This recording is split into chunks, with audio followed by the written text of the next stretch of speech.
அப்புறம் என் மாமாவை எப்போ பார்த்தீங்க? இல்ல புரியல தம்பி. இல்ல உங்க ஃப்ரெண்டு, உயிர் நண்பன்.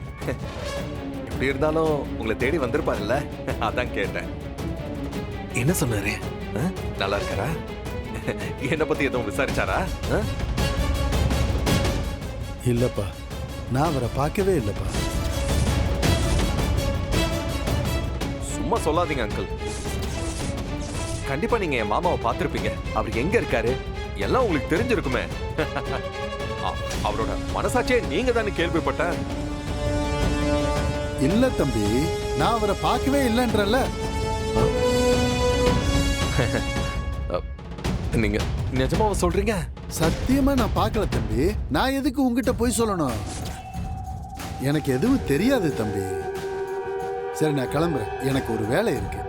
ஓ, போய் தொலையான்னு சொல்றீங்க?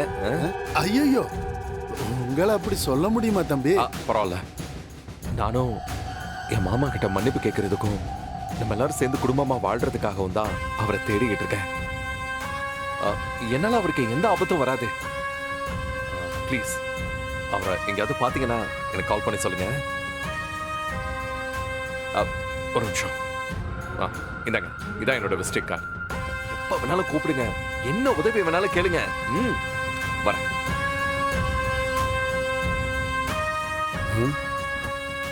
சிவராமன் கிட்ட நம்ம என்னன்னு சொல்றது? நீ வந்த விஷயத்த சொல்லு. என்ன? என்னவா? ஏதோ ஒரு காரணமா தான் வந்திருக்கேன்னு தெரியும். வேணாம், ஒண்ணும் இல்ல. நீ ஏன் உடம்பு முடியாம இருக்க? டேய் சொல்றா, என்னடா? டேய் சிவராமா, அந்த மகேஷ் பையன் என்னை தேடி வந்துட்டான்டா. என்னடா சொல்ற? ஆமாண்டா, நான் நினைச்ச மாதிரி அவன் ரொம்ப வேகமா இருக்கான்டா. நம்மளை சுத்தி இருக்கிறவங்களெல்லாம் துருவி துருவி கேட்க ஆரம்பிச்சிட்டான்டா. சரி, உங்ககிட்ட வந்தவன் என்ன கேட்டான்? என்ன கேட்பான்? உன் ஃப்ரெண்டு எங்க இருக்காரு, எப்படி இருக்காரு, அவருக்கு நான் நல்லது பண்றேன், நீ அவரை காட்டி கொடுன்னு நல்லவன் மாதிரி பேச ஆரம்பிச்சிட்டான்டா. அதுக்கு நீ என்ன சொன்ன? நான் உசுரே போனாலும் சொல்லுவேனா? நான் சொல்லலையே. தெரியவே தெரியாதுன்னு சாதிச்சிட்டேன். இங்க பார், நீ தெரியலன்னு சொன்னாலும் கண்டிப்பா என்ன பத்தின விஷயம் உனக்கு தெரியும்னு அவனுக்கு தெரியும்டா. கண்டிப்பா அவன் உன் பின்னாடி ஒரு ஆள் போட்டிருப்பான், உன்னை கண்காணிச்சுக்கிட்டே இருப்பான். கொஞ்சம் ஜாக்கிரதையா இருந்த. நான் பாத்துக்கிறேன்டா. ஆனா அடுத்து அவன் உன்கிட்ட வர்றதுக்கு நிறைய வாய்ப்பு இருக்குடா. என்னது, என்கிட்டயா? ஆமாண்டா, நீயும் சிவராம ஃப்ரெண்டு தானே சொல்லி வச்சிருக்க. அதனால அவன் உன்கிட்டயே வந்து விசாரிப்பான்டா. நீ பயப்படாத, தைரியமா பேசு. லேசா பதட்டப்பட்டாலும் அவனுக்கு சந்தேகம் வந்துடும்.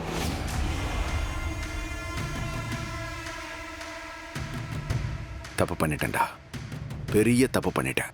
ரொம்ப லேட் பண்ணிட்டேன். எதுக்குடா? இப்பதான்டா சத்யாவும் என் பொண்ணும் வேலையெல்லாம் பார்க்க ஆரம்பிச்சிருக்காங்க. ஆமா, அவங்களுக்கே ஒரு தெளிவு பிறந்துருச்சு. இப்போவாவது நம்ம கண்டுபிடிச்ச அந்த பேப்பர்ஸ் எல்லாத்தையும் அவங்க கிட்ட கொடுத்துருந்துருக்கணும். டேய், அந்த பேப்பர்லாம் எங்கடா வச்சிருக்க? ஐயோ, அதை நான் உங்ககிட்ட சொல்ல மறந்துட்டேன்டா. பார்க்கிங்ல விட்ட வண்டியில தான்டா அது இருக்கு. அது எங்க இருக்கு? வீட்டுக்கு போறதுக்கு முன்னாடி பார்க் பண்ணி வச்சிருந்தோம்ல, அந்த வண்டியில தான் எல்லா பேப்பர்ஸுமே இருக்கு. ஓ, அம்மா, நானும் ஹெல்ப் பண்றேம்மா. சரி சரி, நான் இதெல்லாம் தொடச்சு வைக்கிறேன், நீ எல்லாம் எடுத்து வைக்கிறியா? நீங்க சொன்ன மாதிரி வேஸ்ட் கட்டிட்டேங்க. ஆனா என்னன்னா அது இடுப்புலயே நிக்க மாட்டேதுங்க, அவங்க வந்து உழுதுருதுங்க. சூப்பரா இருக்கு. அப்படியா? ஓகேவா? அது கரெக்டா இருக்கா? இல்ல, ஏதோ ஒண்ணு குறையுது. குறையுதா? என்ன மேல் துண்டா? இல்ல. ஓ, இப்போ ஓகே. Finishing touch. உனக்கு நீ வச்சியா? துளசி, அம்மா வாங்க வாங்க. பாட்டி, அம்மா எப்படி இருக்கீங்க? நல்லா இருக்கேன்டா. ஹாய் செல்லக்குட்டி, ரெடி ஆயிட்டியா? வணக்கம் மாப்ள. என்ன நீ மட்டும் வந்திருக்க? அண்ணன், அண்ணி, அஞ்சலி அவங்க எங்க? சொல்றேம்மா, முதல்ல இதெல்லாம் கொண்டு போய் சாமி கிட்ட வை. நான் கேக்குறதுக்கு மட்டும் பதில் சொல்லு. அவங்க 3 பேரும் எங்க போனாங்க? வெற்றி, இதை புடிங்க. இல்லம்மா, நீங்க 2 பேரும் இன்னைக்கு தான் பால் காய்ச்சி புதுசா ஒரு வாழ்க்கையை ஆரம்பிக்கிறீங்க. உங்க வாழ்க்கை நல்லபடியா இருக்கணும்னு வேண்டிக்கிறதுக்காக 3 பேரும் கோயிலுக்கு போயிருக்காங்கம்மா. எந்த கோயிலுக்கு? மாங்காடு கோயிலுக்கு. ஏம்மா இங்க வந்துட்டு போயிருக்கலாம்ல. எல்லாம் நீங்க நல்லா இருக்கணும்னு தாம்மா. உங்களுக்காக தான் வேண்டிக்க போயிருக்காங்க. என்ன மாப்பிள்ள? ஆமாத்த, இவ்வளோ பாசம் வச்சுருக்காங்களே, இந்த மாதிரி சொந்தம் கிடைக்கிறத நம்ம கொடுத்து வச்சிருக்கணும். சரி, எத்தனை மணிக்கு பால் காய்ச்சலான்னு இருக்கீங்க? 9 மணிக்கு பாட்டி. ஓ, நான் தான் வீட்ல எல்லா சாமிக்கும் சந்தனம் வைக்க போறேன். ஓ, சரி, 9 மணிக்கு பால் காய்ச்ச போறாங்கன்னு உனக்கு எப்படிடா தெரியும்? ஐயோ, அது ஏமா கேக்குற? நைட்டுல இருந்து எத்தனை மணிக்கு பால் காய்ச்ச போறோம், எத்தனை மணிக்கு பால் காய்ச்ச போறோம்னு ஒரே கேள்விக்கு மேல கேள்வி. நானே 10 தடவை சொல்லிட்டேன். அதான் அதை மனப்பாடம் பண்ணி வச்சிருக்கா. சரி, நீங்க 2 பேரும் பாத்துக்கோங்க, நான் வெளியே போய் எல்லாரையும் கூட்டிட்டு வந்துடுறேன். ம்? ஆமாம்மா, இந்த மாதிரி பால் காய்ச்சறதே பக்கத்துல இருக்கவங்களோட நம்ம சுமூகமா இருக்கணுங்கிறதுக்காக தான். எல்லாரையும் வர சொல்லுமா. சரிம்மா. நம்ம போய் நான் போயிட்டு போயிட்டு வரலாம். வரேன். வா வா வா. துளசி 2 பேரும் சேர்ந்து நில்லுங்க. ம், நின்ட்டேன். சொல்லு. ஒரே ஒரு நிமிஷம். என்னது?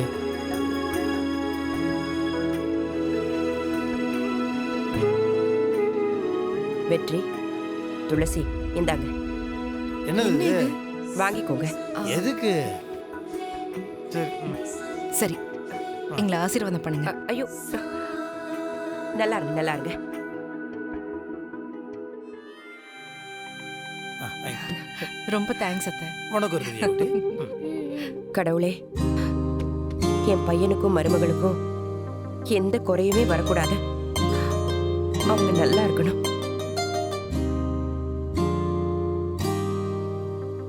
துளசி, ம்? இதுதான் சம்மந்தியோட மனசுங்கிறது. மாப்பிள்ள, இனிமே உங்க 2 பேர் வாழ்க்கையிலயும் தொடர்ந்து நல்லதுதான் நடக்கும். எதை தொடங்கினாலும் வெற்றி மட்டும்தான் கிடைக்கும். அத்தை, அம்மா, இப்ப சொல்லு. நீங்களும் ஆசீர்வாதம் பண்ணுங்க. எனக்கு எதுக்குமா? நல்லா இருமா, நல்லா இரு, நல்லா இருங்க மாப்பிள்ள. நினைக்கிறதெல்லாம் நடக்கட்டும், சந்தோஷமா இருங்க. ஏங்க, நீங்க நிறைய பேர் போய் கூப்பிட்டு வரேன்னு சொன்னீங்க. ஒரே ஒரு அம்மா தான் வந்தாங்க. அவங்களும் பால் குடிச்சு டம்ளர் எடுத்துட்டு போயிட்டாங்க. மற்றவங்களாம் வரலையா? இல்ல, அவங்க வரலன்னா என்ன, நான் போய் கொடுத்துட்டு வரேன். அப்படின்றீங்க? சரி. ஊருக்கு அந்த ஆளு கெடுதல் பண்ற மாதிரி கெடுதல் பண்ணிக்கிட்டே இருப்பாராம். மகனையும் மருமகளையும் வச்சு நல்ல பேர் எடுக்க செட் பண்றான். என்னக்கா சொல்ற? இவ இங்க வந்து இருக்கிறதுக்கும் நல்ல பேர் எடுக்கிறதுக்கும் என்ன சம்பந்தம்? உனக்கு தெரியாதா? இப்பெல்லாம் ஏழைகளோட ஏழையா வாழ்ற மாதிரி நடிக்கிறது தான் ட்ரெண்டு. இவங்க இங்க இருந்துகிட்டு நாங்களும் ஒரு ஏழை மாதிரி வாழ்றோம் அப்படின்னு வீடியோ எடுத்து நியூஸ்ல போடுறதுக்கு பிளான் பண்ணிருப்பாங்க. என்ன ஒரு பித்தலாட்டம்! தெரியாதனமா அவங்களுக்கு ஓட்டு போட்டுமே நம்மள பிடிச்சு ஆட்டுறானே, அவன் நல்லாவே இருக்க மாட்டான். பின்ன என்ன, அந்த குடும்பத்தை பத்தி நமக்கு எது தெரியாதா? இந்த தெருவுல இருக்க யாரும் அந்த குடும்பத்து கூட எந்த பழக்கமும் வச்சுக்கூடாது.